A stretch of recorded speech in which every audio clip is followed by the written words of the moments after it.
حضرت نے بتایا کہ اسلامی بینک کا طریقہ کار یہ ہو کہ مرابحہ میں پہلے کلائنٹ کیا کرے؟ لے خریدے، کس کے لیے خریدے؟ بینک کے لیے خریدے۔ بے شک ایسا ہی ہوتا ہے۔ ہم نے دیکھا، میں ماشاءاللہ 3 سال سری لنکا میں مختلف اسلامی بینکوں میں رہا، ملیشیا میں دیکھا، وہاں پر بھی السلام علیکم ورحمۃ اللہ وبرکاتہ۔ امید کرتا ہوں کہ تمام معزز ناظرین بخیر و عافیت ہوں گے۔ میں آپ کے سامنے اسلامک فقہ اکیڈمی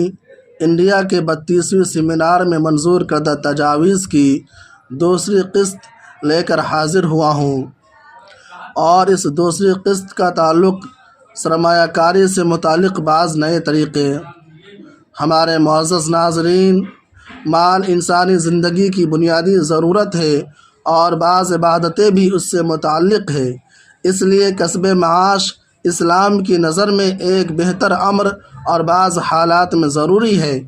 لیکن شریعت نے اس کے لیے حلال و حرام کی حدود مقرر کی ہے، جن کا مقصد یہ ہے کہ انسان کا کوئی عمل اس کے خالق کی رضا کے خلاف نہ ہو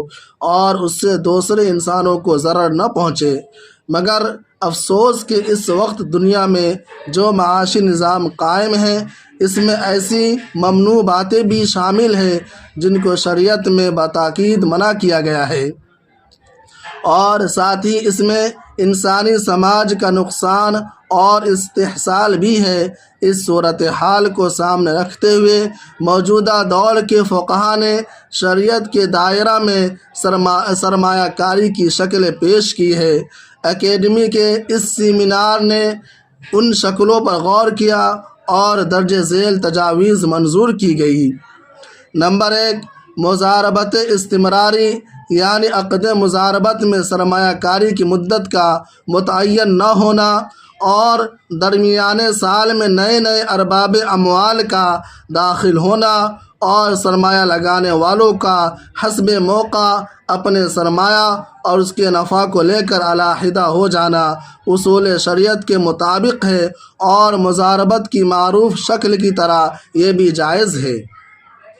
نمبر 2، کمپنی کے نقد اثاثے اور ٹھوس اثاثوں کی قیمت کا اندازہ لگا کر نفع و نقصان متعین کرنے کو تنزیق تقدیری کہتے ہیں، جو آج کل غیر سودی مالیاتی اداروں میں مروج ہے اور یہ جائز ہے۔ نمبر 3، شخص قانونی کا تصور اصول شریعت کے خلاف نہیں ہے، اس لیے کمپنی کو شخص قانونی کا درجہ دیا جانا درست ہے اور اس کا مضارب یا رب المال کی حیثیت سے معاملہ کرنا درست ہے۔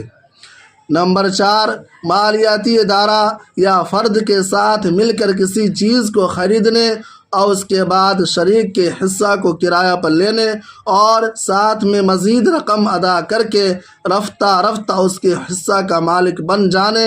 اور ملکیت کے تناسب سے کرایہ کے کم ہوتے رہنے کا معاہدہ کر کے اس کے مطابق معاملہ کرنا، جس کو موجودہ غیر سودی مالیاتی اداروں کی اصطلاح میں شرکت متناقصہ کہتے ہیں، یہ صورت جائز ہے۔ نمبر 5، غیر سودی مالیاتی اداروں میں مرابحہ کی رائج یہ شکل جس میں ادارہ مطلوبہ سامان کی خریداری کے